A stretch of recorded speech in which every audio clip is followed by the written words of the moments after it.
Bonjour à tous, soyez les bienvenus dans cette nouvelle édition du Journal de l'Afrique. À la une, l'élan de solidarité des Camerounais, une semaine après le déraillement du train. Mais le bilan officiel est remis en question. Le syndicat national des journalistes camerounais annonce la création d'une commission d'enquête nommée ECK1. En Tunisie, le Conseil supérieur de la magistrature est entré en fonction. Son élection marque une étape décisive pour l'indépendance de la justice, marquant la séparation entre le pouvoir judiciaire et le pouvoir exécutif. Et puis comment les millionnaires africains dépensent-ils leur argent? Le continent est-il un nouvel Eldorado pour le marché du luxe mondial? On en parlera avec mon invitée Coralie Omba, fondatrice de la première conférence sur le marché du luxe en Afrique subsaharienne, une conférence qui s'est tenue cette semaine à Paris. Au Cameroun, près d'une semaine après le déraillement du train entre Douala et Yaoundé, les questions et les zones d'ombre demeurent. De nombreux habitants disent ne pas reconnaître les chiffres donnés par le gouvernement. Alors les journalistes camerounais s'organisent. Ils ont décidé de mettre en place leur propre commission d'enquête baptisée ECK1, en parallèle de celle annoncée par le gouvernement. Des journalistes nigérians et tunisiens se joindront aux investigations. Écoutez Denis Kwebo, président du syndicat national des journalistes du Cameroun. Nous avons également et surtout décidé de mettre sur pied cette task force parce que nous sommes convaincus de ce que le gouvernement du Cameroun et Camrail sont non seulement de mauvaise foi, mais agissent en complicité pour que ceux qui sont morts à Ezeka et ceux qui ont été blessés ne puissent pas, n'est-ce pas, rentrer dans leurs droits et dans leur dignité.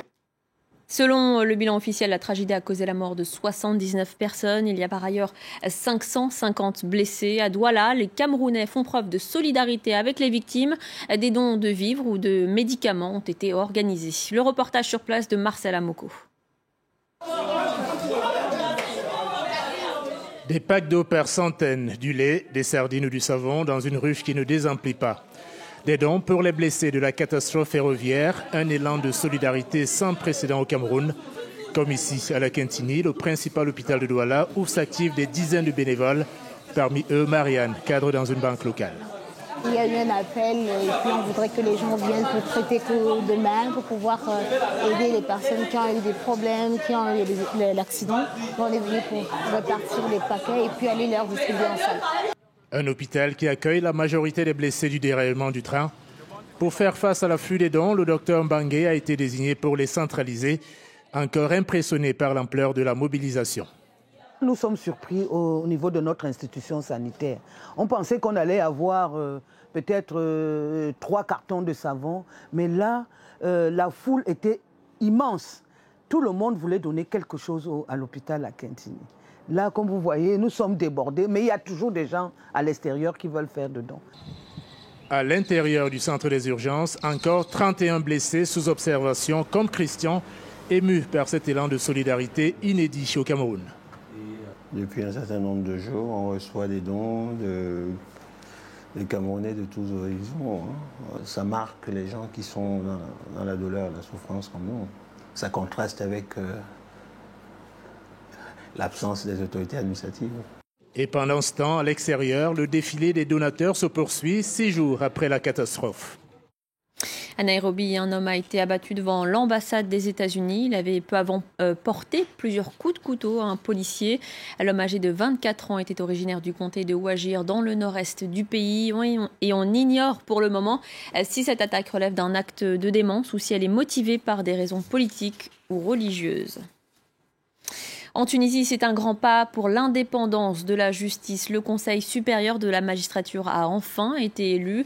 Le projet avait été inscrit dans la nouvelle constitution de 2014. Salué par le gouvernement comme une avancée historique, l'institution va désormais encadrer le travail des tribunaux tunisiens. Les explications de notre correspondant Sandro Lutens.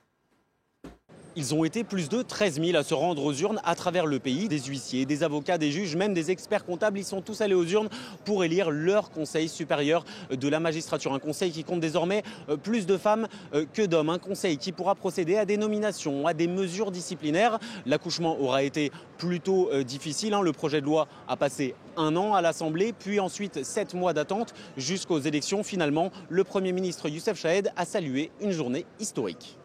Aujourd'hui, c'est un premier pas, un grand pas vers l'indépendance, parce que jusque-là, ils étaient nommés et du fait qu'ils étaient élus, ils étaient à la solde du pouvoir exécutif.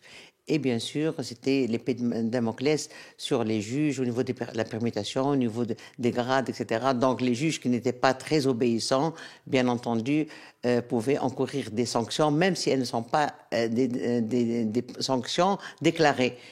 Jusqu'à la révolution de 2011, le Conseil supérieur de la magistrature était surtout une farce. Plus qu'autre chose, son président n'était autre que le président de la République, Ben Ali. C'est donc aujourd'hui le principal constat. Le gouvernement n'aura quasiment plus d'influence sur le travail de ce Conseil. La démocratie a enfin investi la justice tunisienne. Prochaine et dernière étape, l'élection de la Cour constitutionnelle afin de permettre à la Constitution tunisienne, tant applaudie en 2014, d'enfin peser sur la justice du pays.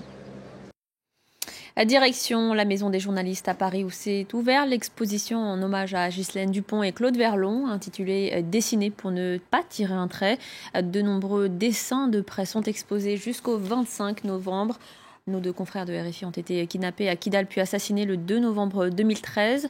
Cette semaine, 20 sociétés de journalistes des médias français ont lancé un cri d'alarme pour faire avancer l'enquête et lever les zones d'ombre dans cette affaire. Allez, tout autre chose à présent, on parle du marché du luxe en Afrique, un marché en pleine expansion. En Afrique subsaharienne, il est estimé à 4 milliards. Il pourrait s'accroître de plus de 30% en 2019, avec 166 000 millionnaires en 2015 et une estimation de 254 100 millionnaires en 2025. Pardonnez-moi. Le marché du luxe en Afrique subsaharienne est en passe d'être en lice pour devenir la nouvelle frontière du luxe mondial. Des chiffres qui font tourner la tête. Cette semaine, Paris a accueilli la première conférence internationale sur l'industrie du luxe en Afrique et avec moi sur le plateau de France 24, la fondatrice de cette conférence, Coralie Omba. Bonjour. Merci d'être avec nous. Quel était l'objectif de cette conférence ? Alors l'objectif était justement de décrypter le potentiel et la compréhension du marché du luxe en Afrique subsaharienne. Donc, comme vous avez si bien dit, qui est en pleine expansion, qui est en plein boom, les consommateurs africains sont prêts à accueillir les marques de luxe et sont prêts à consommer à l'extérieur. Donc, c'était l'occasion aussi pour les marques de mieux comprendre ce nouveau marché qui est assez complexe, méconnu, émergent. Donc, l'occasion d'organiser une discussion avec des experts, justement, pour expliquer ce nouveau marché. Alors, qu'est-ce qu'il a de particulier, ce nouveau marché ? Est-ce qu'il a des codes qui lui sont particuliers ? Oui, certains codes, par exemple, comme le consommateur de luxe est très attaché à ses racines, donc il faut respecter. Donc, il peut très bien porter une montre signée, un sac griffé, mais tout en ayant portant une tenue traditionnelle. Et ça, c'est très important. Et il a besoin de reconnaissance, il a besoin d'être respecté, il a besoin d'attention. Donc, ce sont ces éléments-là qu'il faut que les marques puissent prendre en compte pour pouvoir atteindre la bonne cible. Oui. Et d'où vient la richesse de ces multimillionnaires africains et dans quel domaine ils dépensent le plus ? Alors, les plus grandes, dans la majorité du temps, c'est dans le secteur pétrolier, minier, énergie et aussi dans le bâtiment. Voilà, ce sont ces nouvelles fortunes. Et puis, ils dépensent surtout dans le lifestyle, dans le vin, le champagne, l'horlogerie suisse. Voilà, ils n'hésitent vraiment pas à mettre la main à la poche pour se faire plaisir. Est-ce qu'il y a un domaine de dépenses en particulier ? Est-ce qu'il y a, on pense à l'immobilier, à l'art peut-être, petit à petit, les voitures ? Oui, l'art, les voitures, en effet. L'art a une place très, très importante et de plus en plus d'Africains s'intéressent à l'art et collectionnent. Enfin, il y a de vrais collectionneurs. Et justement, l'art est vraiment un bon investissement avec le gestionnaire de fortune que j'ai vu, donc qui a participé à la conférence à Genève, nous a expliqué cela, oui. Et depuis combien de temps on observe cette montée en puissance du marché du luxe en Afrique ? Alors, ça fait un peu plus de 5-6 ans où on voit que ça monte en puissance. Et avec les réseaux sociaux, la puissance des réseaux sociaux, les personnes s'affichent de plus en plus, de manière très décomplexée, parce que l'argent est fait de manière très propre. Donc, voilà. Et la dynamique, est-ce qu'elle est toujours la même ? Est-ce que les millionnaires et les milliardaires africains continuent de se rendre en Europe pour dépenser ou est-ce qu'ils souhaitent désormais dépenser en Afrique ? Les deux, parce qu'en effet, ils sont toujours l'expérience à l'étranger est toujours magique. Et puis en Afrique, ils aimeraient aussi avoir la possibilité d'acheter une montre au pays sans devoir prendre un vol pour aller à Londres, à Paris ou à Genève. Donc voilà, et petit à petit, les marques s'installent dans une forme de concept store où il y a des retailers, des distributeurs intérieur, où on peut retrouver de très belles pièces horlogères, et puis certaines marques italiennes. Donc voilà, donc petit à petit, les marques s'installent sur le continent. Et quels sont les principaux investisseurs étrangers qui veulent investir dans ce marché du luxe en Afrique ? C'est-à-dire quels sont les pays? Est-ce que c'est plus la France? Est-ce qu'il y a plus de marques françaises qui ont décidé d'investir dans ce marché? Les Italiens peut-être? Alors les Italiens s'y intéressent, les marques suisses aussi, horlogères surtout, et les marques françaises, oui, de plus en plus, mais c'est vrai qu'elles sont à la recherche de plus d'informations pour pouvoir maîtriser le marché et pouvoir établir une vraie stratégie commerciale et marketing pour pouvoir atteindre la clientèle africaine, oui. Et quels sont les freins? Est-ce qu'il y a encore des freins au développement de ce marché du luxe en Afrique? Oui, les infrastructures, les taxes, les frais de douane. Voilà, il y a quand même certaines problématiques qui sont en train de se régler. Et puis l'aérien aussi, qui est très important, qui se développe de plus en plus.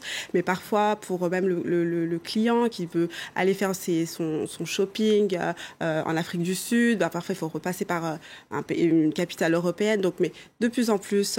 ça s'améliore grâce aux compagnies du Moyen-Orient et le développement du jet privé.